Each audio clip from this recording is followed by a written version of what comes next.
जनता की जेब से चोरी किया जा रहा है। इसलिए बिल जब आप गरीब लोग पंखा चलाते हैं, ट्यूबलाइट चलाते हैं, तो जैसे ही आप बटन दबाते हो, ये जैसे मैंने अभी ये स्विच दबाया, वैसे अदानी जी के जेब में पैसा जाता है। और करवा कौन रहा है?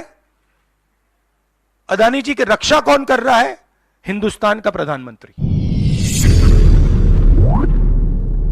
सेबी सरकार के से कहती है हमें डॉक्यूमेंट्स नहीं मिल रहे, मगर इन लोगों को डॉक्यूमेंट्स मिल रहे हैं। फाइनेंशियल टाइम्स को सारे डॉक्यूमेंट्स मिल गए और हमारी यहां पे सेबी कह रही है हमें डॉक्यूमेंट्स नहीं मिल रहे हैं। तो साफ मामला है, हाईएस्ट लेवल ऑफ गवर्नमेंट से प्रोटेक्शन है, प्राइम मिनिस्टर का प्रोटेक्शन है, 32,000 करोड़ रुपए क्लियरली प्रूवन है। इसमें मतलब ये प्रूफ है, इसमें ये मतलब ऐसे नहीं बोल रहे हैं, सारा डॉक्यूमेंटेशन है इनके पास, मगर कोई एक्शन नहीं। और इस बार तो हिंदुस्तान की जनता की जेब से चोरी किया जा रहा है। बिजली बिल जब आप पंखा चलाते हो, गरीब लोग पंखा चलाते हैं, ट्यूबलाइट चलाते हैं, तो याद रखिए जब आप बटन दबा रहे हो, जैसे ही आप बटन दबाते हो, ये जैसे मैंने अभी ये स्विच दबाया, वैसे अदानी जी के जेब में पैसा जाता है। और करवा कौन रहा है? अदानी जी की रक्षा कौन कर रहा है? हिंदुस्तान का प्रधानमंत्री।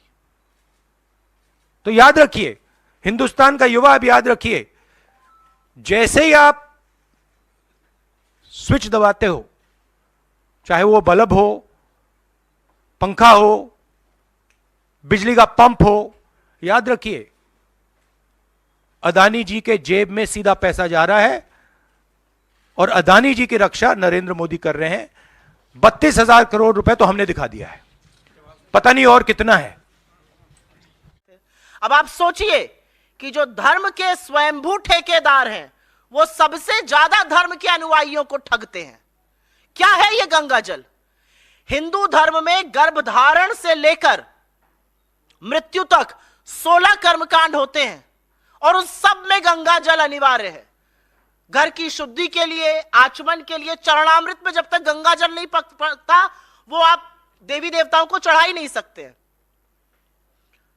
तो इन सब चीजों में गंगा जल अनिवार्य है और सरकार की प्लानिंग तो ऐसी थी कि इस पर भी टैक्स वसूली करी जा रही थी, इस पर भी 18% टैक्स श्रद्धालुओं से लिया जा रहा था।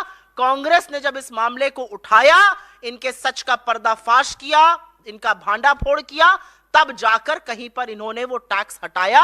और मैंने आपको ये सारे तथ्य कागजों के साथ दिखा दिए हैं, अनाउंसमेंट्स के, जीएसटी ऑर्डर के, और फिर कैसे विथड्रॉ किया गया। नवरात्र चल रहा है, बहुत पावन पर्व है। 9 दिन देवी के 9 रूपों की उपासना की जाती है, अलग अलग मान्यताओं से मनाया जाता है, अलग अलग रीति रिवाजों से मनाया जाता है। कहीं पर माँ का मायके आना, तो जैसे बेटी घर आती है हर्षोल्लास होता है, वैसे आपको बंगाल के पंडालों में प्रतिमा और पंडालों में दिखेगा। कहीं पर रात भर गरबा और डांडिया किया जाता है, कहीं पर व्रत उपवास किया जाता है, कहीं पर गोलू सजाया जाता है। लेकिन 9 दिन उपासना माँ की जरूर होगी। तो इस बार जब उपासना होगी और गंगा जल पर जीएसटी नहीं देना पड़ेगा, तो श्रद्धालुओं के मन से हमारे लिए आशीर्वाद और आशीष जरूर निकलेगा।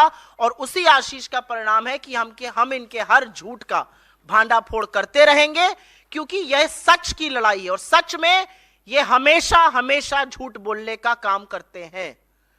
तो आपके सामने ये तथ्य लाना जरूरी था।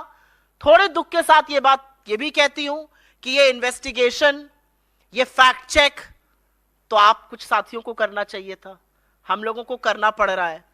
लेकिन कोई बात नहीं, बहुत सारे लोग हैं जो ऐसा काम नहीं कर रहे हैं। आश्वस्त रहिए, हम ये काम जरूर करते रहेंगे और सरकार का जो असली चेहरा है उसको बेनकाब करते रहेंगे। और असली चेहरे में धर्म के ये स्वयंभू ठेकेदार धर्म के नाम पर सबसे ज्यादा लोगों को ठगते हैं। मां गंगा को भी इन्होंने बख्शने का काम नहीं किया।